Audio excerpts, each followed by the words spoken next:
Okay, so I'm definitely due for a video, but there's a couple of reasons for that. And first, before I get to those, I got a couple of things I gotta do. Hang on.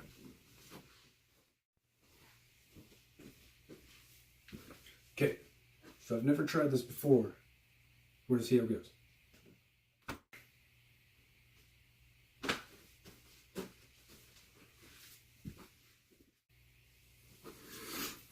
So here's the thing with those sport cruisers. There's no AC, and it's a big glass dome, and you're just out baking in the sun. So you get really hot, really sweaty, and really stinky. So, changing my clothes real quick. Okay, thing number 2, here we go, is, oh, it's not there. It's over here. I need that, and I need, oh, get out of there. I can't grab it. This battery pack for the GoPro. Okay, so scratch that. I was going to take my laptop, but there's no laptop. It's in the other house. Which takes me to number 3. We'll jump ahead. Moving again. Did a lot of packing last week. I can't really take any credit for this. I have the best wife in the world. She's done everything, and I'm pretty much just moral support. Okay, so as I was saying, I got everything I need here. I don't remember where I was, but anyway, I'm gonna go over to Alston's house, Freedom Flyer. Look him up on Instagram. I'm gonna go over there for some dinner. So to get all my stuff together, hop in here.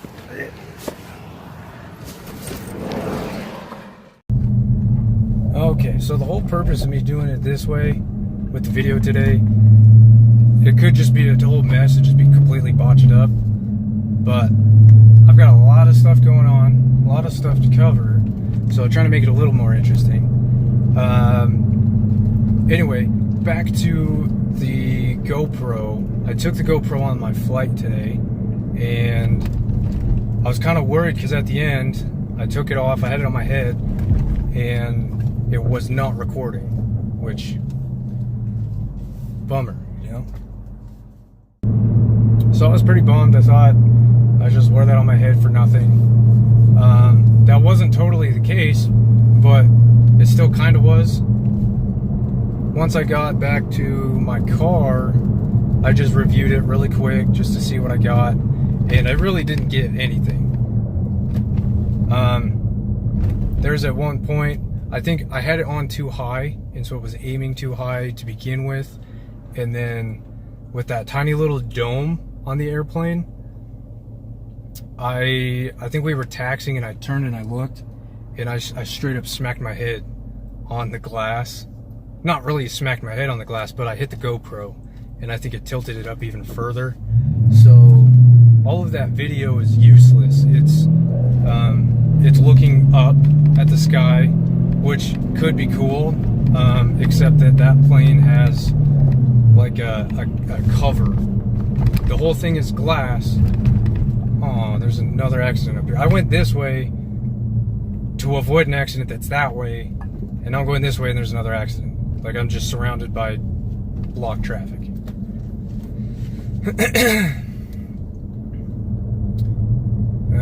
Traffic's flowing, looks like it is a decent detour. So anyway, that footage is useless. I'm gonna look through it, maybe see if there's little snippets I can get when I like turn my head and look around. But that's gonna be coming. It wasn't uncomfortable wearing the GoPro, and it recorded an hour and a half. So it's decent. Uh-oh. Now traffic's stuck down here.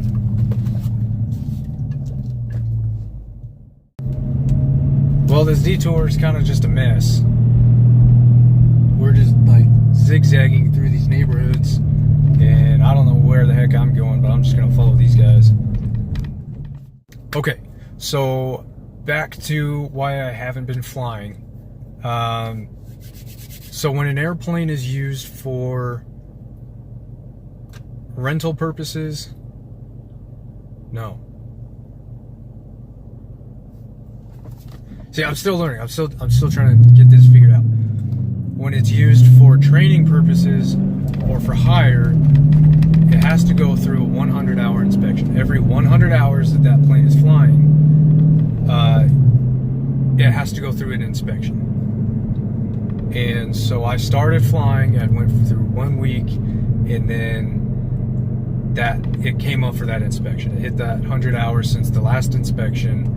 And so it had to go back in the shop, and it just took time for whatever reason, and I wasn't flying for that week, whatever it was. So I flew today, and it was good. Overall, it was good. It was really scary. I really wish my GoPro had been more accurate, had gotten like my goal is for it to be kind of looking down, really, so I can get my hands and the controls and what's going on, and just a little bit of the outside for reference. And the wind wasn't like crazy. It was at 11 knots, but in a sport cruiser, it's like one of the smallest planes, like little trainer planes you've got. Big bump.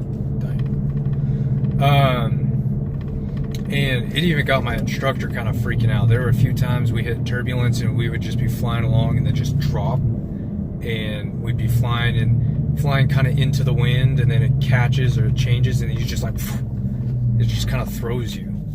And my instructor, he would freak out. He kind of just sits there, just kind of monitoring things, and then he would be like, whoa. And of course, I'm at the controls, and so I'm sitting there flying. It's like a joystick, control stick, and I'm flying along, and then it hit the wind, and trying to keep it steady, keeping it steady into the wind, and then it would change and like all over the place. It's stressful. Where's the camera? It's stressful.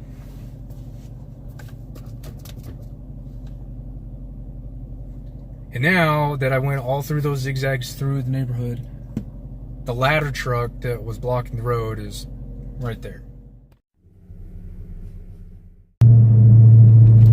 So overall, the wind was pretty gusty for that little plane that I fly. Got things pretty stressful, pretty crazy. But overall, things were decently good. I was very stressed out. I got pretty anxious again, just being out of practice. And I mean, I only flew for 3 hours, 4 hours before, and then having that break, that's not really a whole lot of time to keep everything retained into practice. So I don't know. I felt pretty stressed out throughout the whole flight and working on landings again. Everything else that I've been working on was pretty solid, even with the wind.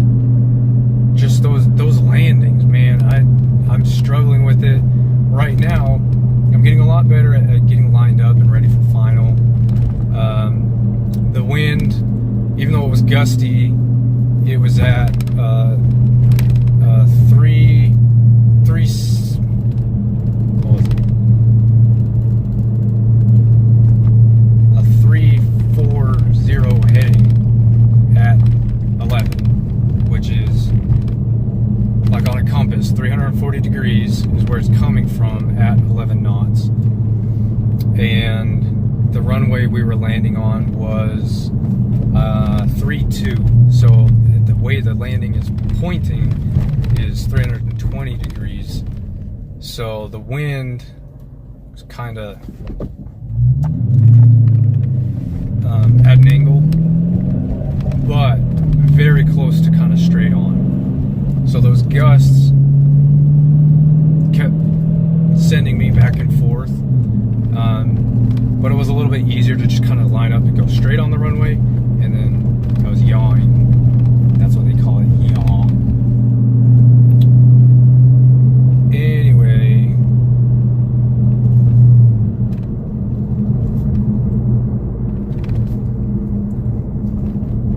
Anyway, the landing, final part of the landing is where I'm working on now.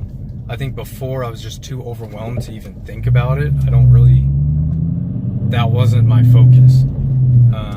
Just on different aspects. So now I'm working on getting to the ground on the runway, just feet above, waiting for ground effect to kick in. Kind of the air becomes a cushion, keeps you going, keeps you up in the air, and using that for a soft, gentle landing.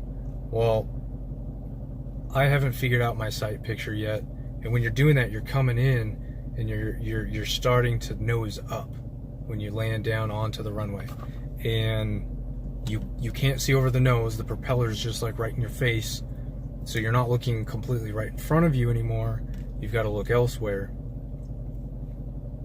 I don't do that very well. It's coming. I'll get there. The perfectionist in me is still saying, you suck. You got to work on it a lot more.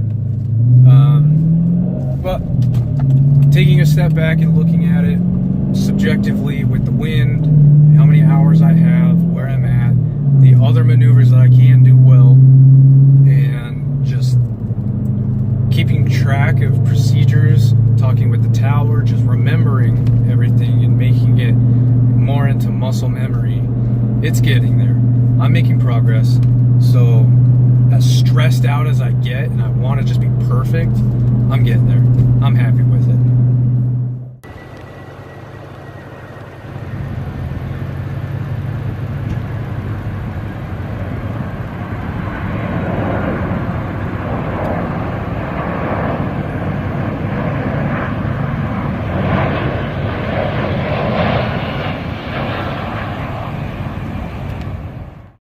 Alright, so I didn't forget about crushing it. Listen to that book by Gary Vee. We're still going to get to that. But I'm here. I'm starving. Go say hi to the wife, the Freedom Flyer, the rest of the family. And I'll catch you up on that next time.